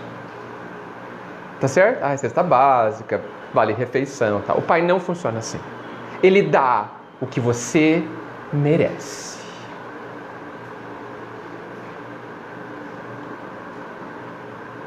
Porque é seu. O pai dá o que a gente merece não é porque ele é bom. É porque é meu. O que eu mereço é meu. Não é meu. Não está certo isso, gente? Então, o pai não dá a cesta básica, eu quero dizer, porque alguns dão cesta básica que são bons, porque são beneméritos, porque estão de bom humor. São políticos, etc. Não. E eles podem parar de dar a cesta básica, porque eles acordaram de mau humor. O pai não funciona assim. Ele nos dá o que é meu, a cada um segundo as suas obras. Essa é a lei. E nós deveríamos e vamos aprender a desejar o que é meu. E não desejar que o Tato esteja de bom humor e me dê R$1 ou 100 mil reais. Porque talvez esse R$1 não seja meu, mas seja dele, e ele está fazendo alguma coisa e não eu. E quando a gente deseja o que é meu, parece que eu me completo. Fui eu que fiz. Foi eu que fiz por merecer. É meu, portanto. E a lei do Pai garante que assim será feito. Cada um terá sempre o que é seu. Então, nesse caso do Chico, eu só posso concluir que essa moça fez alguma coisa. Que não é assim o pai ou a mãe Santíssima desse, hoje eu acordei de bom humor, eu vou dar para essa. Por que não deu para todos? É verdade. Porque milhões pedem. Por que dá para alguns? É injustiça? Evidente, não podemos admitir que seja. Alguma coisa, um passo foi dado, uma construção foi feita, que justificou, que fez com que ela merecesse a cura. Agora, cuidado com a nossa visão. Todos os que foram curados por Jesus desencarnaram.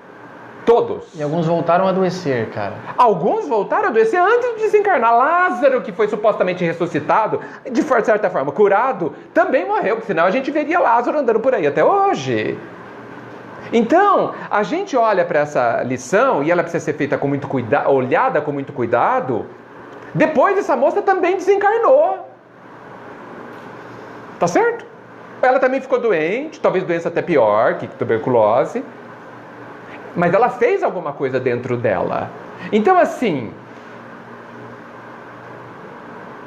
muito mais importante do que não morrer da doença, muito mais importante, muito mais prazeroso, muito mais importante, profundo e tudo mais que a gente possa imaginar, do que não morrer, é ter construído alguma coisa de paz dentro de nós.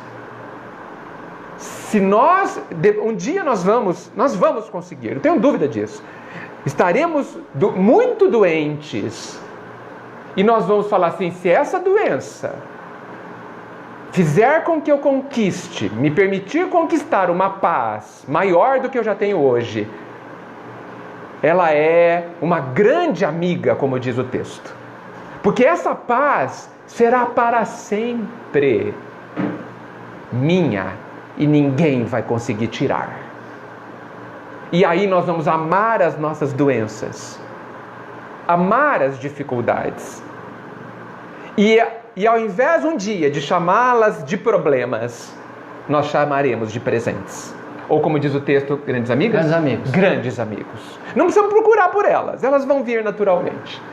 Isso é ter fé ou confiança na grandeza de como a lei funciona, no amor divino, que é muito maior do que como a gente entende, que aceita o que nós não merecemos. Porque alguns funcionários ganham a cesta básica e não a merecem, mas aceitam.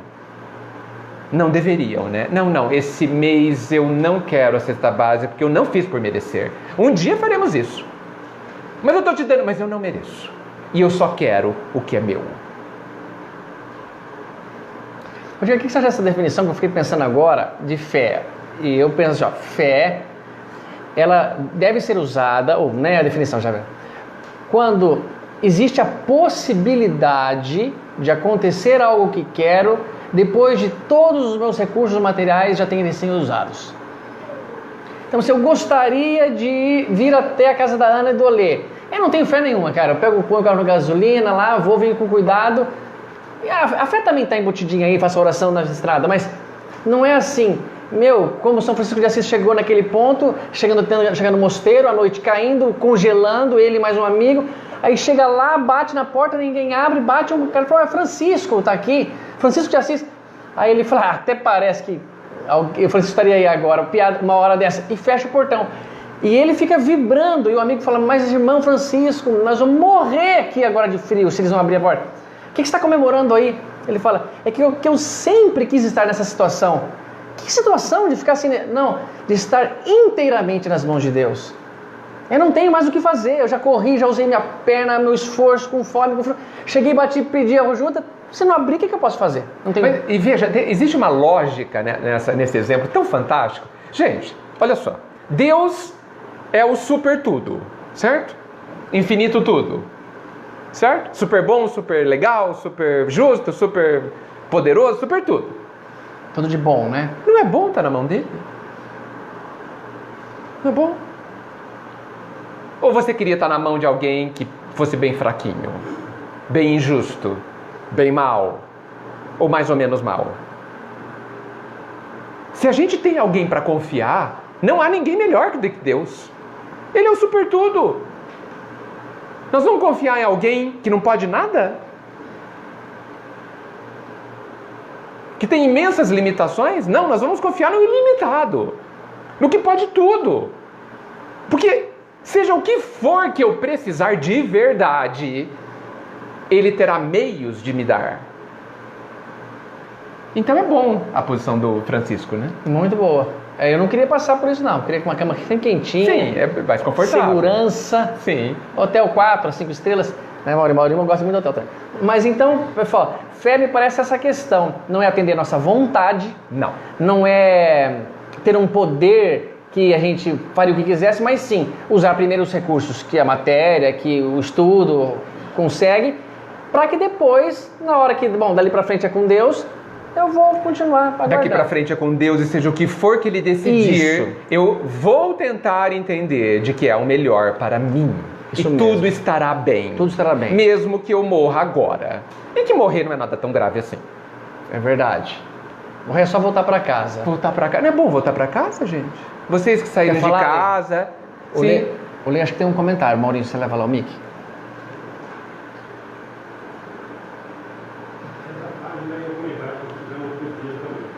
Eu acho que nós aprendemos, ou acostumamos com a fé, qual é ganho.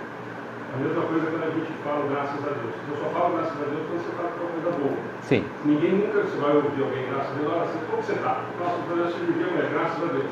É. Nossa, que pena. Então, na verdade, nós acostumamos com essa troca. Só tenho fé em Deus se Ele me der o que eu acho que eu preciso.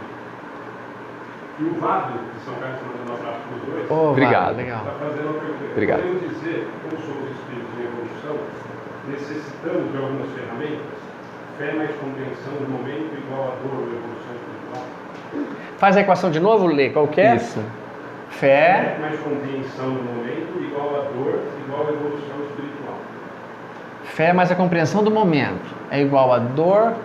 Eu acho assim, eu passaria a dor pro lado de cá. Então, fé mais compreensão do momento, mais dor é igual a evolução espiritual. Eu não colocaria a dor igual. Até porque a dor é opcional. É verdade. Eu não preciso obrigatoriamente da dor. Não deu para ouvir? Eles não ouviram, é porque o microfone da página. Tá desligado? Não, o microfone da página, não é? Quer pegar o meu? Ou tá ligado, Lê? Está ligado? É porque tem que pôr a bolinha. Tá, fala Repete. de novo. Agora o Lê tá, se tá pra frente o palitinho, Lê, agora deve estar saindo. Tá, né? Então tá. Fala de novo, Lê. Traduzado, podemos dizer, como somos espíritos em evolução, necessitamos de algumas ferramentas. A equação que ele colocou é fé mais compreensão do momento igual a dor igual a evolução espiritual. Fé mais compreensão do momento igual a dor. Eu passaria a dor pro lado de cá, inverte o sinal, porque é na matemática. Sim. Fé mais dor, mais compreensão do momento, que também está meio embutido com fé ali. Fé já é uma certa compreensão do momento, sem dúvida, igual à evolução. Porque não dá para evoluir sem o saborear do negócio. Sim. Porque se você passa por uma situação reclamando muito, dizem os espíritos que você não aprendeu, não aproveitou a lição. Mas então eu acho assim, que o Valdo está certo no sentido de a fé, junto com a dor, no caso, ou a dificuldade, igual à evolução. Até porque às vezes a fé ela é extremamente útil quando eu não compreendo. Eu não sei porque eu estou doente. Eu não sei nem onde eu tenho que mexer dentro de mim. A fé existe nessa hora. Aí a grandeza da fé, né? É você de olhos fechados prosseguir. O Dias, você me fez lembrar um negócio. Eu sei que eu já lembrei disso, mas não sabia dizer. Quer falar? Eu não sei dizer aquilo. Eu não sei se... Pessoal, se quiserem assistir um filme muito bacana, que é do Indiana Jones e a Última Cruzada, onde ele está atrás do Santo Graal, a suposta canequinha que Jesus bebeu água. Então, quando chega no momento final, se você quiser pular pro final do filme, vai direto, que é legal. Eu vou dar um spoiler gigante, aliás, eu vou contar o final, é maravilhoso. Tem uma parte que ele tem que atingir 3 níveis para chegar a esse Santo Graal. Olha que metáfora bacana que o Spielberg montou. Pode dizer assim, o que é o Santo Graal? É a glória, é o poder, é o conhecimento. E não em se pegar uma caneca, mas lá no filme era pegar essa caneca. O primeiro era a humildade. Então o diário que o pai dele passou procurando era o quê?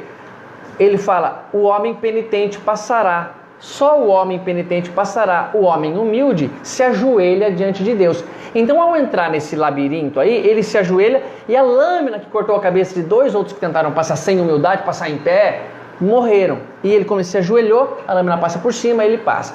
Então, primeiro, humildade. Tem a ver com o que o Emmanuel fala, que a humildade é a base de todas as virtudes. Se eu falar uma pessoa assim, humilde, ele é muito humilde, o que vocês entendem? Que se chegar um novo conhecimento para ele vai ouvir, ele vai tentar aprender. Humilde, por exemplo, é um homem que formou-se em gastronomia, é senhor, e a avó dá filho, passa assim essa manteiga aqui no fundo da assadeira que vai ficar melhor. Na faculdade ele não aprendeu isso, mas ele pode falar, a senhora vai me ensinar agora uma... Não, é mesmo, vovó? Deixa eu ver. Isso é humildade, ouvir uma opinião de quem nem tem tanto conhecimento assim, mas pode lhe ajudar. Então ele passa pelo humilde. O segundo, o conhecimento. Olha como é interessante essa parte. A humildade é a base para você ter conhecimento. Tem gente que não vem aqui na Casa do Olê só porque o Lê é espírita. Isso é um orgulho, porque ele poderia aprender muita coisa com a gente, como nós aprenderíamos também na igreja dele. Mas se eu não entrar só por causa disso, é falta de orgulho. Então, o segundo nível seria o nome de Deus. E ele tem que pular num tabuleiro de Jeová. Até que a hora que ele vai pular em cima do J, ele fala, Jeová se escreve com I, quase que ele cai nesse abismo.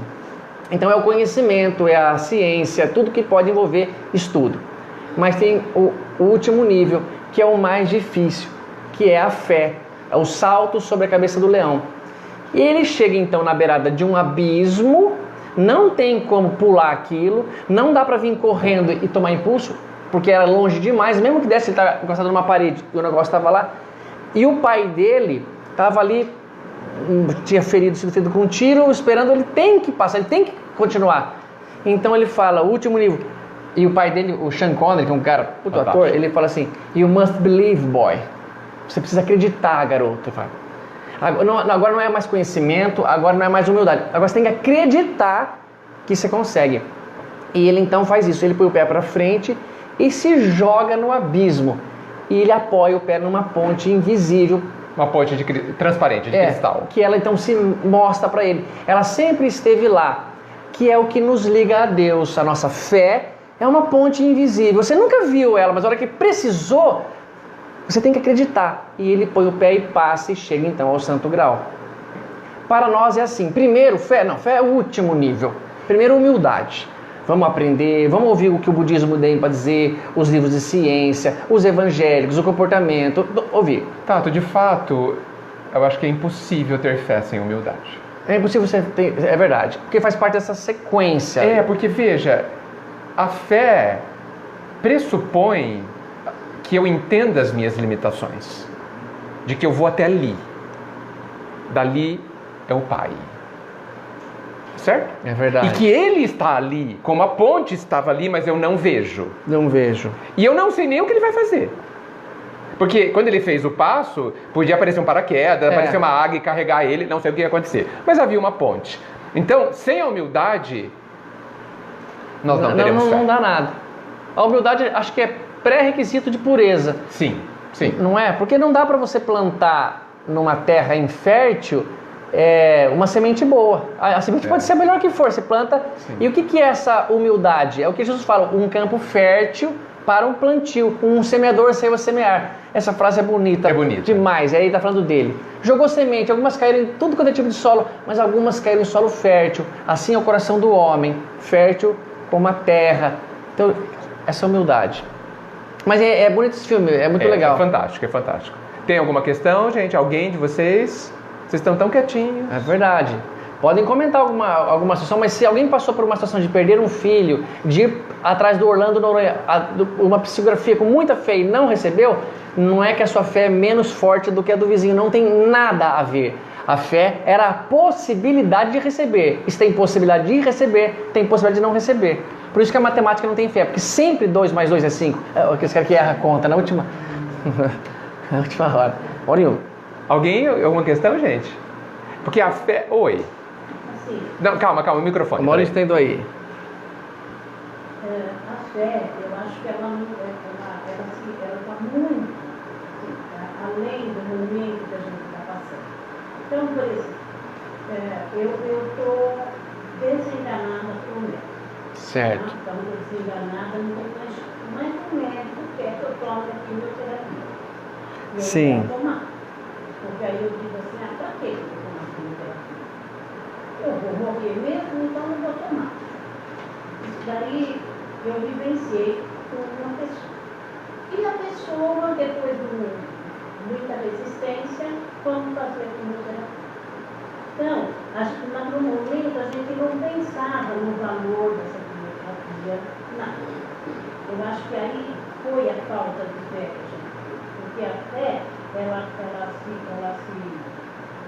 manifestou além. Quando ele tomou a quimioterapia, ele faleceu. Mas ele faleceu da melhor maneira possível. Então, foi que eu entendi, porque eu estava junto, eu entendi que se ele não tomasse a quimioterapia, ele ia ter uma morte horrível. E aí eu falei, Fátima, por que você não acreditou no médico? Porque o médico estava ali, ia dar uma quimioterapia para ele, né? E ele não teve uma reação ruim na quimioterapia. O médico dividiu o efeito que ela teria, né? Depois que ele foi embora e que ele foi de uma maneira tranquila com a gente, ele morreu sozinho, sem nenhum sofrimento, sem nada. Foi que eu entendi que a gente tem que acreditar nas coisas que estão na vida da gente. Porque lá na frente vai ter uma resposta. Principalmente com gente que acredita numa vida após a morte. Isso foi muito mais assim. Então, isso daí para mim ficou bastante também. Legal. Posso comentar? Por favor, pode. Olha só que interessante. Nesse caso aqui, que fala sobre a fé do Chico, né? A pessoa se curou. No seu exemplo, a pessoa desencarnou. A impressão que eu tenho, forte, é que a fé, o resultado da fé, acontece dentro de nós. Veja, gente, nós vamos desencarnar. Pode ter a maior fé que vocês imaginarem, nós vamos desencarnar. Ok? Com fé ou sem, vai desencarnar. Agora, como eu vou desencarnar? Muda tudo. Porque se eu tiver fé, se eu a construir dentro de mim, nessa situação que você disse, eu chegarei até onde for que eu tiver que chegar, muito melhor. E é isso que conta, o que eu vivo dentro de mim. Não me interessa se eu vou morrer ou não vou morrer amanhã. Interessa como eu vou viver, estar dentro de mim. Porque o que é melhor? Eu morrer amanhã com medo ou em paz? Porque a morte é inevitável. Como que nós vamos? Com medo, em pânico, sofrendo a tortura do medo, que talvez eu não conheça algo pior, ou em paz, porque tenho fé de que está acontecendo melhor, de que eu não devo temer o depois, de que eu não devo temer o que eu vou viver cada instante até chegar lá. O que é melhor? Então essa fé, que se eu tiver, me levará igualmente à morte do corpo, fará com que eu viva cada um destes segundos até lá, que são muitos, em paz. O que é melhor? Então, vamos pensar, refletir, porque essa história é longa e há muito para a gente aprender. A fé talvez não mude nada em relação ao meu corpo. Nada. Em relação ao outro vai se salvar porque eu tenho fé. Talvez não. Muitas vezes não, porque morreremos. Agora, será que a vida não está nos dizendo que muito mais importante se eu vou chegar ou não à morte hoje, mas como eu vou chegar? Além das lições que dá a todo mundo ao redor. Porque se você vê que aquela pessoa está firme, está em paz, percorrendo o caminho dela, o drama dela, como isso fala pra gente que isso é possível, que eu também faça igual. E eu quero fazer igual. Porque é muito melhor morrer em paz do que morrer com medo. Muito melhor. Um está no inferno do medo e o outro está na paz, que é um paraíso. Da fé, da confiança. Eu acho que entendi uma coisa e posso até comentar algo aqui. Muitas pessoas às vezes falam assim, ele não teve fé e não lutou pela vida. Ou ele não teve... Olha como o Edgar comentou, e realmente pode ser inevitável algo, e como você vai encarar aquilo que é o que determina. Eu estava conversando com o Wagner Moura, da Fraternidade Sem Fronteiras, após nossa palestra lá em Araraquara, sentamos de frente a frente e comecei a perguntar, me interessando muito pelo assunto. Ele comentou algo, isso que você comentou. Muitas pessoas aqui na Terra, na nossa condição, por medo talvez de um tratamento, desistem de um tratamento que vai judiar muito. Vai cair meu cabelo, eu não quero saber disso, ou qualquer coisa. Apesar que eu acho que a vida sempre nos aflige muito. Então, mas ele desiste de tentar. Pode ser uma falta de fé nessa possibilidade dele. Não, enfrenta, você tem condição de enfrentar isso. Mas também tem uma coisa que ele me contou que eu refleti. Eu concordo quando alguns médicos falam para os filhos de um homem de 98 anos que não precisa mais submeter o pai a um sacrifício tão grande que ele pode ficar quieto em casa, ali com a família, que é muito mais prazeroso. No exemplo que o Wagner me deu, que foi o seguinte: às vezes, vocês já viram essas imagens daquelas crianças bem magricelinhas? Não, eu estou falando de mim não, daquelas bem magricelinhas mesmo, desnutridas no extremo, aquela coisa, você fala, nossa, que fome, que parece que está com a cabeçona grande, tão pequenininho que o corpinho dela está. Quando chega lá a Fraternidade Sem Fronteiras e se separam com aquelas situações, eles estão tentando animar e tentando ajudar. Algumas começam lá colocando uma aguinha morna na boca, um pouquinho de açúcar, e vai e restabelece, graças a Deus. Mas alguns não tem mais volta. A desnutrição é tão grande que o corpo não consegue mais metabolizar nada, e se você forçar muito, você acaba de aniquilar. Então você percebe o sacrifício, o esforço do médico, aquela loucura, e a mãe serena ali do lado. Veja que demonstração de fé dessa mãe. E aí, aí você percebe que a coisa não está mais indo, A mãe fala assim: doutor, deixa. Deixa eu ver se eles querem Deixa falar agora. ele em Mais paz. um. Mas me entrega, meu filho, enquanto ele ainda está quente. Por quê? Porque eles têm lá um ritual, uma maneira de pegar a criança, o papai agradece, a mamãe e os irmãos. E assim, não, salva até o último minuto, dá um choque nele. Não. Para mim, esse tipo de desespero já é falta de fé. Que o Criador criou a vida pós-morte, que tem um protetor por trás, que tem uma continuação. Mas é claro, não pode o Edgar ter uma dor de estômago aqui e desistir da vida. Não. Ele tem que ter fé na medicina, fé na ciência, fé no homem, como a música do Gonzaguinha fala. E lutar. Mas chegou um ponto que falou assim, podemos tentar agora então aquela situação. Não. Deixa ele em paz. Eu já fiz o possível. Essa tentativa aí, para mim, já está além do que se determina a minha capacidade. Se Deus quiser que ele se cure ou se desencarne, está nas mãos de Deus. Então, fé para mim é demonstração disso. Até de que não faz mais isso. Como colocar um idoso entubado e induzir uma situação depois dos 98, que ele fica em casa com a família, com os filhos, ou uma criança que está nessa situação, que fica ali. Para mim, a fé também é acreditar que a morte faz parte da criação e que está tudo bem do jeito que está. Sim, e muitas pessoas, elas tomam a decisão de recusarem o tratamento. Porque percebem, existem os dois casos. Muitas vezes a pessoa desiste, o que é triste, mas muitas vezes a pessoa entende que não vai adiantar e que ela quer aproveitar os últimos instantes no carinho da família e não desacordado, em coma, etc. Então, um está em paz e o outro desistiu, o que é bastante triste. E talvez uma falta até de humildade perante a vontade do Pai, né? Então, assim, como a gente saber? Cada um saberá. E como nós sabemos que o desencarne de cada um de nós ocorrerá, não sei se vocês alguém tinha contado isso para vocês, uma notícia inédita, vai sair na Globo hoje, né? Todos nós vamos desencarnar. É importante que a gente se prepare, se veja nesse momento, em pensamento, imaginando, o que eu vou sentir?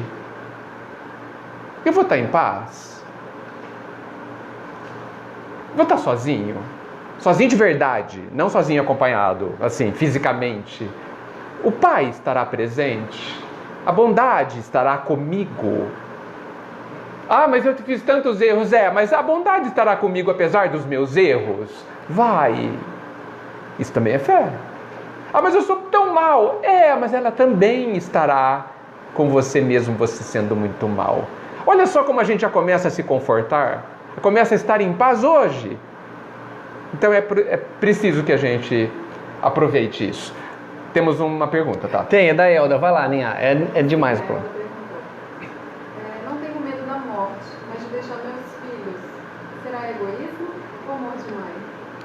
Deixa eu responder. Eu deixo. Por favor, responda.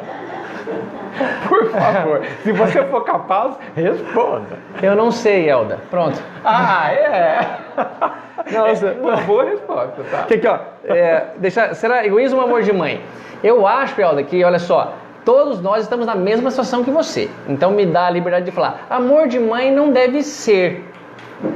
Porque amor de mãe, por exemplo, como Maria, ela deixa em paz, ela sabe da lei. Mas não é que você não ama teus filhos, pelo contrário. Mas é um apego, Elda, que ainda nós temos às coisas materiais. O medo de largar os filhos e sentir uma saudade imensa. Como na questão anterior que alguém comentou, o medo de que alguém vai embora, você está com medo da dor que você vai sentir pela morte dele e não está preocupado com a paz daquele espírito. Então eu acho assim, é fruto do egoísmo? Sim, porque é o nosso egoísmo que é o nosso bem-estar. E você está com medo do mal-estar de entender que você partiu da Terra e seus filhos ficaram, e devem ficar porque são mais novos. Mas não é um mal-estar de maldade. Não é um mal-estar assim, um egoísmo de maldade. É um egoísmo assim da situação de estar assim, insegura de ficar sem eles. Sim. E nas nossas reuniões mediúnicas, que o Edgar também participa, nós observamos claramente, o espírito mais difícil de você convencer a largar é a mãe que faleceu, que desencarnou, e o filhinho ficou. O espírito do bêbado, é mais do que está entrevado num carro lá, é mais fácil de convencer. Mas a mamãe que sabe do desencarne, não quer ir, a força maior, eu digo assim, mas você percebe que ele se assusta muito quando você chega perto? Ele se perturba? Então, você está fazendo mal, está fazendo do jeito errado. Vai equilibrar-se, vai com esse amigo, depois você volta para ajudá-lo da maneira mais efetiva. Mas então, Elda, é uma coisa que todos temos, mas está muito ligado sim ao apego. E o apego está ligado ao egoísmo. Apego esse que nós temos que nos desapegar, porque Jesus, quando fala para Pedro, é necessário que eu vá ao patrão. Não, mestre, não vai. Ele não fala essa expressão, mas só se for por cima do meu cadáver. Jesus dá uma dura nele. Afasta-se de mim, ó opositor, que se opõe à vontade do meu Pai. Para com essa história, do que é? Vou sim, é para eu ir, é natural. Então ele mostra, deixa que eu vá. E Jesus, eu imagino que tem um amor maior que todas as mães. Não ficou, mas meus amigos... Não. Então não deve ser o amor de mãe, mas deve ser um amor ainda muito misturado com o egoísmo, com o apego. Você foi preciso, Tato. Gente, olha só, né? Nós não devemos nos envergonhar do que somos. Nós somos egoístas, nós temos apegos, nós temos orgulho, somos assim. E não somos assim por maldade, como o Tato bem diz. Somos assim porque não aprendemos ainda a sermos melhores e diferentes. Só por isso. E é por isso que estamos exatamente em aprendizado, e é exatamente por isso que nós vamos viver determinadas situações que vão nos dar a chance de aprendermos a sermos melhores. E por que eu devo ser melhor, Tato? Porque o Deus quer? Não. Porque eu quero um objetivo final. Para sermos mais felizes. Se eu perguntar assim, uma vez eu perguntei para Deus, se eu for melhor, eu vou ser mais feliz? Resposta, sim. Então eu vou ser melhor. Porque ser melhor só para ser melhor, não quero. Dá um trabalho enorme. Ser melhor para ser feliz, então tudo bem. Então, gente, quando a gente percebe em nós um sentimento que é apego, que a gente não quer se separar de alguém querido, como um filho, como um marido, como uma mãe, como um pai, um pouco é por eles, um pouco é por nós. Porque há também uma necessidade de fé, de saber que acima do meu cuidado com o meu filho, muito melhor cuida o pai do meu filho. Nós precisamos ter absoluta certeza de que quem na verdade está cuidando do meu filho não sou eu, é o pai. Porque eu não posso estar em todos os lugares e eu também não sou onipotente, mas ele é. Então, para o bem-estar verdadeiro do meu filho, a mãe estar presente ou não, bem pouca diferença faz sobre esse aspecto. Então, quando alguém se ressente ou tem medo de estar distante do querido, é muito pelo que nós vamos sentir. E quando a vida exige que a gente se afaste pelo desencarne ou pelo próprio crescimento da pessoa que vai morar em outro lugar, essa vivência, esse exercício é muito útil para que a gente melhore os nossos sentimentos, tenha a oportunidade de melhorar os nossos sentimentos e sermos mais felizes ao termos amores, sentimentos de amor, sem o egoísmo no meio, sem o apego no meio. Então veja como tudo é bom. Tudo é bom. Não tenhamos vergonha de reconhecermos que dentro do nosso amor há o egoísmo.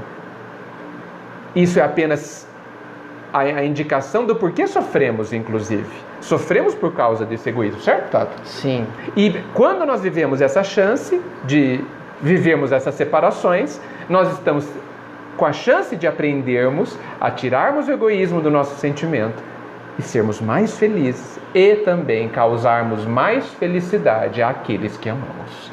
Está tudo certo. Mais questões? Bem legal. Um rapaz, o Flaubert Penha, comentou uma coisa interessante. Meu pai faleceu em agosto de 2019. Recente até. Sempre foi um grande homem em todos os quesitos. Importante, excelente pai e marido, que se doava e ajudava a todos em sua volta. Agora é só saudade.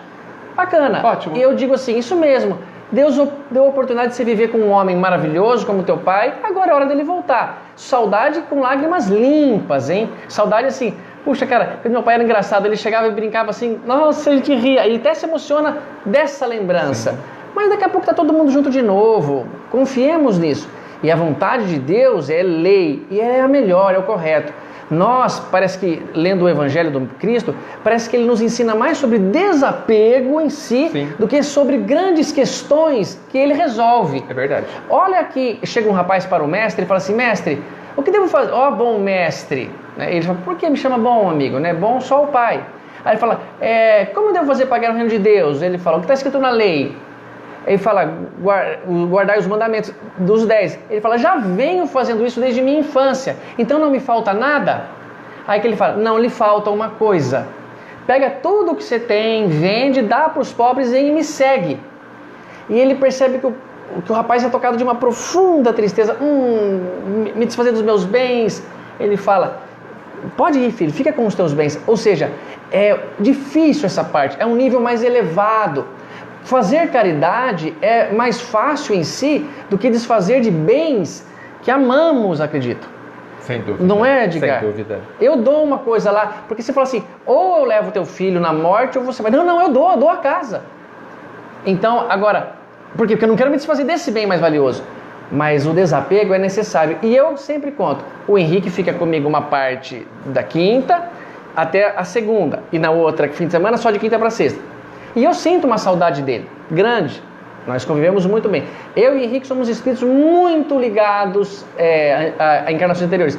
Tanto que eu não posso contar uma coisa que eu vivo, mas eu contaria depois que desligar as câmeras. E eu fico com saudade dele. Mas eu falo, puxa, por que foi acontecer isso? Por que eu tenho que ficar separado do Henrique? E ver ele pedindo, papai, deixa eu ficar mais. Eu vejo por um olhar assim, era para o Henrique ter desencarnado. Quem falou? Eu que estou falando. Era para eu dar o desapego perfeito, inteiro agora. Mas Deus me poupou. Agora vem o meu orgulho. Porque acho que estou merecendo. Estou indo bem na doutrina. Então ele falou, filho, vamos fazer o seguinte. A morte seria você entregar o seu filho para mim, entre aspas, à força. Na condição de você entregar na casa da mãe dele, no divórcio, é entregar sobre a ordem judicial. Mesma coisa. Se você não entregar, você vai preso. Então, entregue, mas na semana que vem tem mais. Vamos treinar, graças a Deus. Isso me conforta muito. Eu sinto a saudade, mas vem o conforto de eu falar, não, tá tudo bem, Deus está por trás. E se no caso da morte aconteceu, é melhor, ele viu que você já suporta uma coisa que eu não suporto, então você já passou por isso. Crie uma história de ficção na tua cabeça que seja, mas que convença você que Deus criou uma alternativa melhor do que uma outra muito triste. E você conseguirá enganar o próprio cérebro. Ótimo. Tem mais alguma questão? Se não passamos para outra. 200 pessoas, hein, cara? A Ana e o Alexandre acharam melhor a gente interromper. Interromper, beleza. Né?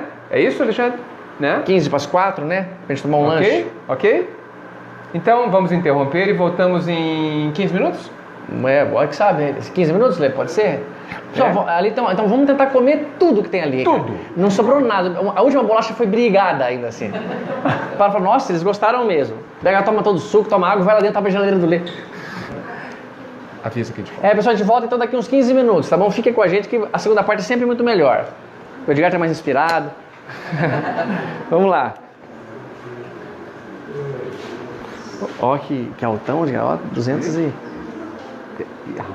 e desde o começo. Você se lembra dos outros seminários?